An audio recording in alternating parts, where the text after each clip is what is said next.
नमस्कार, जय श्री कृष्णा। 16 ज्ञान यूट्यूब चैनल में आप सभी का स्वागत है। फ्रेंड्स, हम जानेंगे निर्जला एकादशी के जल के संबंध में कुछ नियम। निर्जला एकादशी को निर्जल यानी बिना जल के व्रत किया जाता है। तो इसमें जल के क्या नियम हैं? तो 11 नियम बताए हैं, तो हम आपको बताते हैं।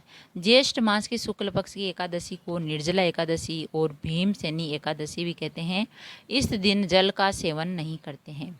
इस एकादशी के व्रत को रखने से सभी एकादशियों का फल मिलता है, यानी जो वर्ष में 24 एकादशी आती है उनका फल प्राप्त होता है इस एक एकादशी के व्रत को सच्चे मन से करने से और भगवान की अच्छे सच्चे मन से आराधना करने से।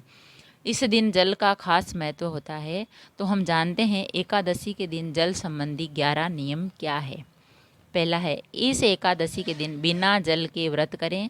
ऐसा करने से जहाँ वर्ष की सभी एकादशियों का फल मिलता है, वही पूरे वर्ष शुभ परिणाम प्राप्त होते हैं।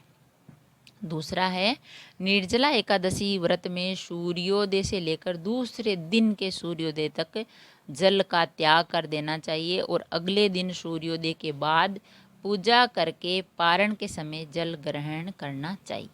तीसरा है, संदोपासना के लिए आचमन में जो जल लिया जाता है उसे ग्रहण करने की अनुमति है, इसका उल्लेख मिलता है।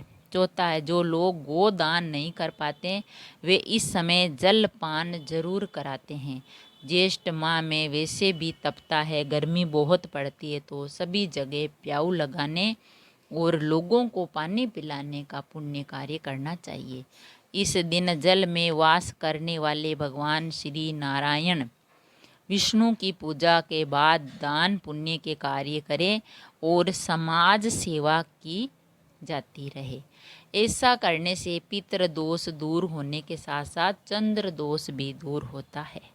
पांचवा है, इस दिन गंगा जल में स्नान करने का महत्व है।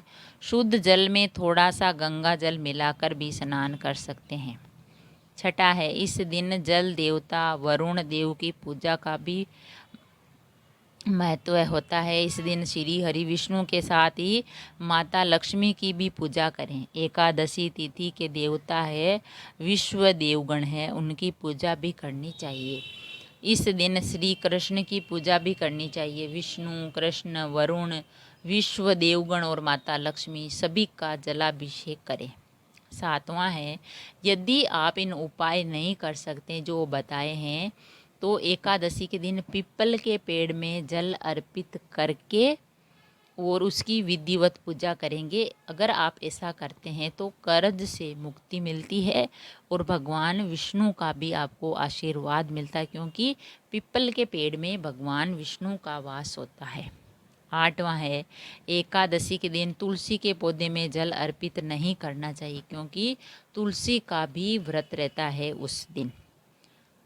नौवां है, जहाँ जल का अव्यय हो रहा हो वहाँ इसे रोके और जल का सर्वेक्षण करें।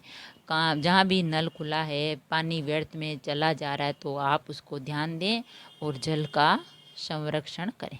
10वां है, अपनी सामर्थ्य के अनुसार अन्न, वस्त्र, जल, जूता, छाता, फल आदि का दान करें। यह नहीं कर सकते तो कम से कम इस दिन जल कलश में जल भरकर उसे सफ़ेद वस्त्र से ढककर चीनी और दक्षिणा के साथ किसी ब्राह्मण को दान जरूर करें, जिससे साल भर की सभी एकादशियों का फल प्राप्त होता है। इस दिन 11वां है, इस दिन पौधारोपण करें और उन्हें जल से संचित करने का भी महत्व है। कहीं पर भी पीपल, बरगद, नीम, केत आदि का पौधा लगाना चाहिए। तो फ्रेंड्स, हमने जाना निर्जला एकादशी के दिन जल से संबंधित 11 नियम। अगर इस एकादशी का व्रत रखने से आपको 24 एकादशियां जो साल में आती है उन सभी का फल मिलता है और भगवान विष्णु की का आशीर्वाद मिलता है और माँ लक्ष्मी का भी आशीर्वाद मिलता है। जो हमने ये 11 नियम बताए हैं ये जल के बारे में ही है, क्योंकि निर्जला एकादशी के दिन जल ग्रहण नहीं करते हैं और बिना जल के सुबह से लेकर दूसरे दिन की सुबह तक जब व्रत का पारण होता है तभी जल ग्रहण किया जाता है। और गंगा में स्नान करने और दान पुण्य करने से हमें बहुत ही पुण्य की प्राप्ति होती है और हमारी मनोकामना पूरी होती है। अगर वीडियो अच्छा लगा तो लाइक और शेयर ज़रूर करें। ऐसी अच्छी अच्छी बातें, कहानियाँ सुनने के लिए चैनल को सब्सक्राइब करें। थैंक यू, धन्यवाद।